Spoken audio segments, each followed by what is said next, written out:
Royston Cave is a unique man-made structure cut into the 200-foot thick layer of chalk which lies beneath the town. Hello again everyone, joined by Candice again. Lovely sunny Saturday, and today we're in Royston in Hertfordshire and we're going to have a look at the famous Royston Cave. Royston was laid out around 1189 by Royston Priory at the Ermine Street and Icknield Way crossroads.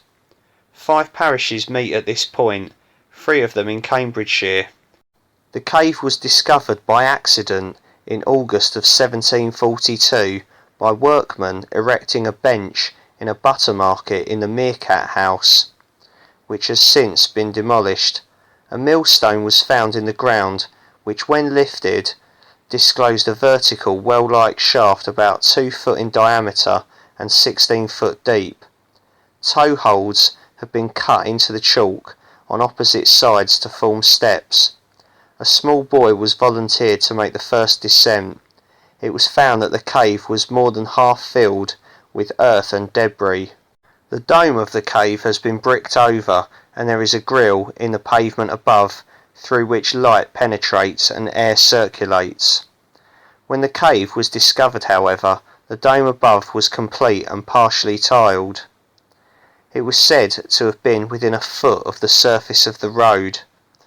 Also noted was the existence of what is now called the east shaft, an opening then almost closed by several courses of clunch or limestone blocks painted red to look like bricks.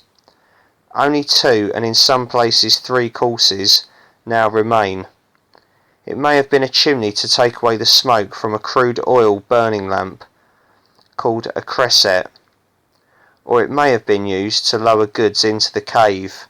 Early visitors to the cave came down the original north entrance with the help of ladders, but in 1790 the present entrance was made by the owner of what was then called the townhouse on the opposite north side of Melbourne Street. He was a bricklayer by the name of Thomas Watson, and in the cold winter of 1790 there was nothing for his men to do. They were set to work cutting the 72-foot or 22-metre long tunnel between the townhouse and the only place in the cave wall not covered with carvings. Hoping to find buried treasure, the shaft was enlarged and the cave was emptied, uncovering the carvings in the lower part of the chamber. No scientific archaeological investigation was made at the time, but according to the Reverend G. North, who visited the cave shortly after its discovery, the contents included, apart from earth, some decayed bones, a skull, fragments of a small drinking cup, and a small unmarked piece of brass. The millstone which covered the entrance is now in 2 pieces, one forming the last step of the present entrance, the other lying alongside. The original entrance is closed and now lies under the road.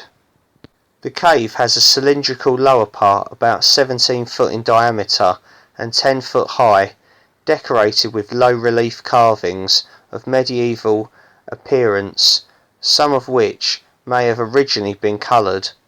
At floor level there is a raised octagonal step surrounding the floor about 8 inches high. The upper part is bell-shaped, making the total height of the cave 25 foot and 6 inches, or 7.7 metres. The upper part also contains the original north entrance and the east shaft.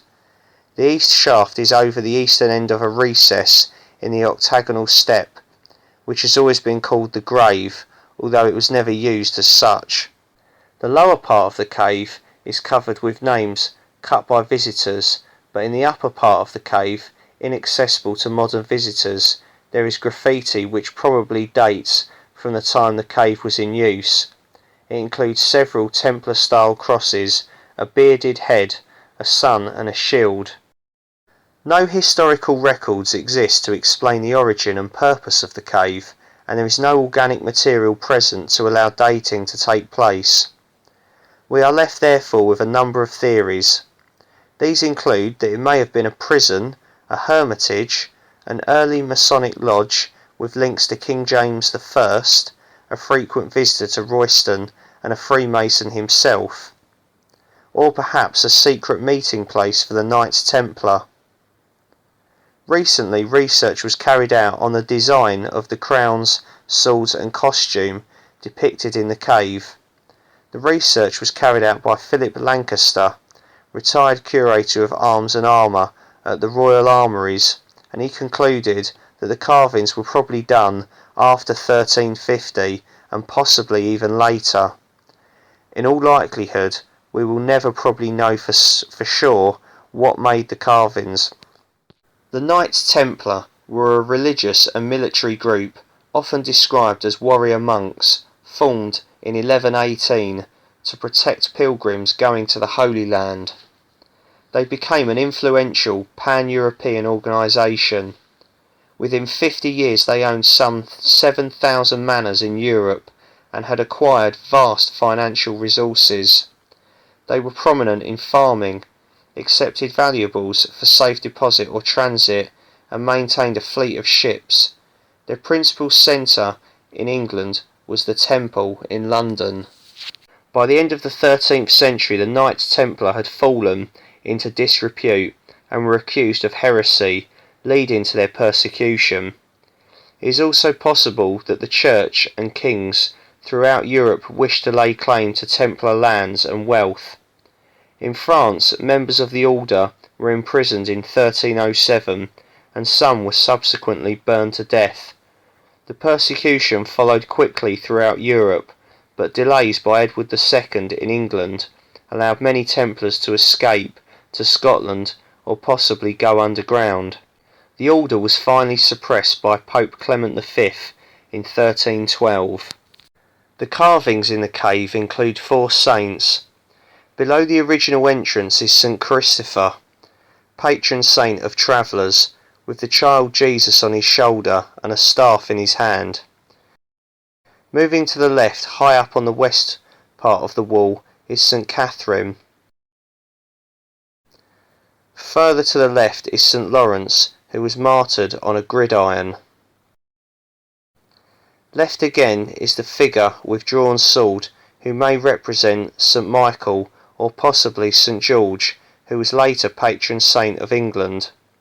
The figure's sword points to what appears to be Jesus and the 12 disciples, with Judas the small figure at the back towards the right hand end of the row. The 2 figures below St. Catherine could be Richard I, the Lionheart, and his wife Berengaria, whose crown is shown floating above her head, as she was never actually crowned queen. The large panel to the left of St. Christopher is thought to represent the Holy Sepulchre. A swathed figure of Christ, of which little remains, is seen above the large niche on the left. Mary Magdalene, or an angel on the right hand side, sits on the stone rolled away from the entrance. The dove being released by the hand of God above represents the Holy Spirit. The long row of figures below includes both men and women, and although none can be identified, they may possibly represent martyrs. Beneath St. Lawrence is a figure with upraised arms. The left arm is bent to form a square, a sign said to be similar to the fellow craft degree of masonry. A similar figure, but without the upraised arms, appears at the head of a late 13th century illuminated manuscript of Psalm 69, now in Trinity College Library, Cambridge.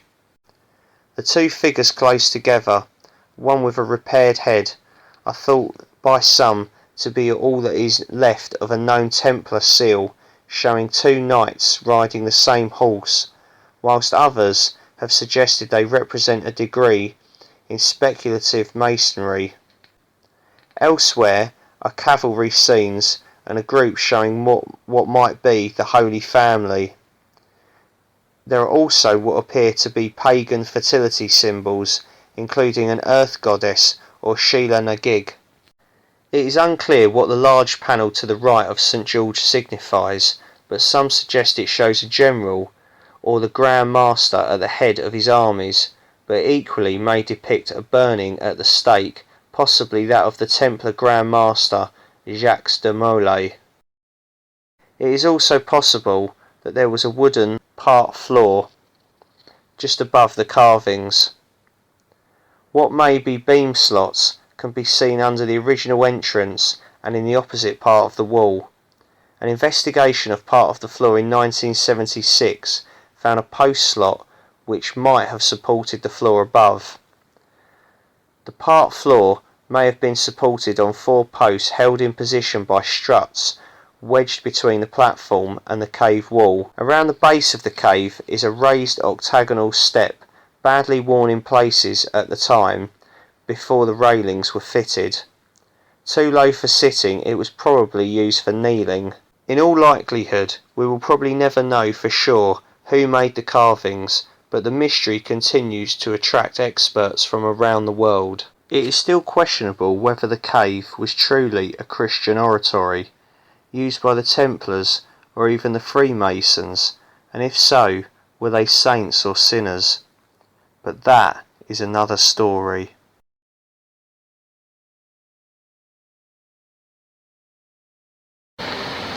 Right, welcome back. We're back on ground level now. Really amazing in there. I'm sure you'll agree, Candice loved it.